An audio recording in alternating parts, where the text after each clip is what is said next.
All right, thanking God for, among other things, his acceptance, something it is probably easier to appreciate when you know what it's like to feel left out. Understanding that there are times in this life when sometimes we can get a little bit full of ourselves and begin to feel more important the more we can exclude others. Chapters like this remind us of New Testament principles regarding how much God tries to include everyone he can include in his family safely. So with that, let's call this chapter, if I haven't already said it, or sorry, if I haven't already said it, as native born. As this chapter, Ezekiel 47, is going to start out talking about a stream that turns into a river that all flows from the temple that Ezekiel is describing. And after that, verses 13 through the end of the chapter are going to describe the inheritances of the children of Israel.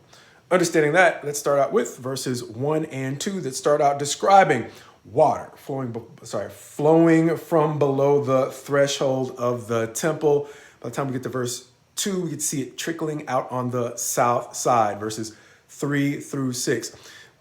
In my estimation, given a pretty interesting estimate of how the stream grows into what seems to be a river, saying that in verse 3, the tour guide that I haven't mentioned much of, but the Bible Project, who I should give a shout out to, kind of describes him as a tour guide who is leading Ezekiel through the measurements and the description of the temple, leads him through the water. 1,000 cubits out, it is ankle deep. Verse 4, another 1,000 cubits out, and it is knee deep. Another 1,000 cubits out, the end of verse 4, and it is waist deep. However, another 1,000 cubits out. By the time you get to verse 5, he cannot pass through, describing it as deep enough to swim. The tour guide asking him in verse 6, "Son of man, have you seen this?" To which he is going to say, as he leads him back to the bank, that he is going to have seen, or he sees very many trees in verse 7, describing how the river not simply progresses and grows, but it helps the things along its banks to grow as well. Not only the trees along the side of it, but actually the things that are living in it. It says it's causing much life to prosper, I think, as the Great Sea.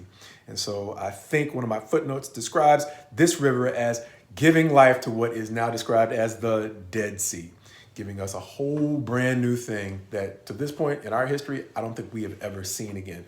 Raising again that one question, is this the millennial temple that is simply describing the way that God is restoring something akin to what he had in the Garden of Eden, just starting in Jerusalem with the temple? Or is this simply a temple that will never be built, but gives us a picture of what God would have done if the people of Israel, at the point in which they had the chance to resettle Israel, would have simply cooperated with the plans that he had for them. However, now, this plan to restore a new heaven, a new earth, and a new Jerusalem would not be defeated because God is not going to be defeated.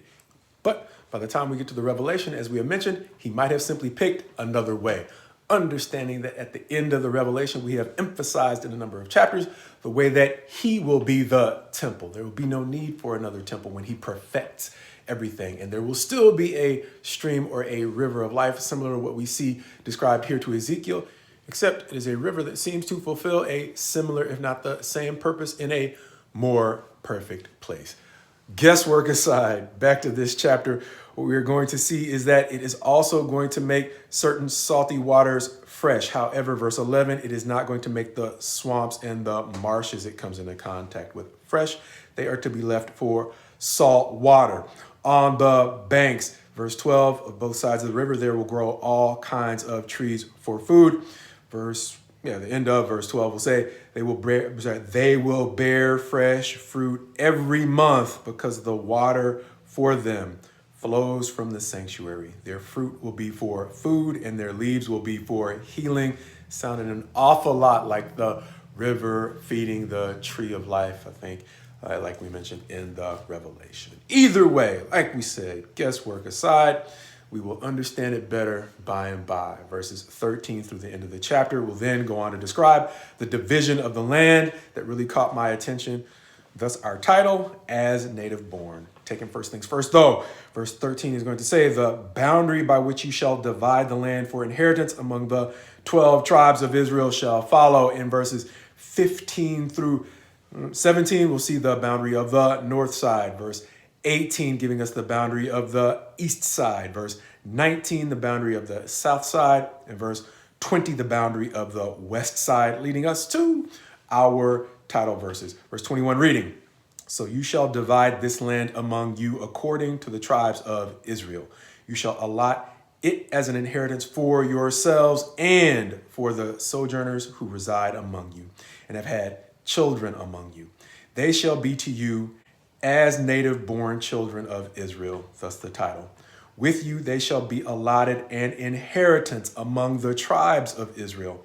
In whatever tribe the sojourner resides, there you shall assign him his inheritance, declares the Lord God." In a verse emphasized by one of our brothers during Wednesday night class. The thing that this reminded me of, as we stated at the outset, sometimes we glory in being able to exclude others in literal and figurative VIP sections of life. But what we see is, even though God has his own distinctions in his kingdom, he's fundamentally inviting everyone who is willing to accept his counsel on the things that we need to do to just get along and not wreck the peace in the place that he's provided for us. And within that, he offers distinctions based upon those who have been willing to sacrifice more often, not for themselves getting a higher position in his kingdom, but sacrificing, as he said, as being the servant of all. Jesus himself saying the one who will be greatest in the kingdom is the servant of all. Understanding that, sometimes we get it completely twisted. And as we have mentioned in previous chapters, our culture doesn't necessarily bear a whole lot of resemblance to the culture that God established either in Israel or the culture that he is establishing later days, where he is inviting whosoever will to a place of peace.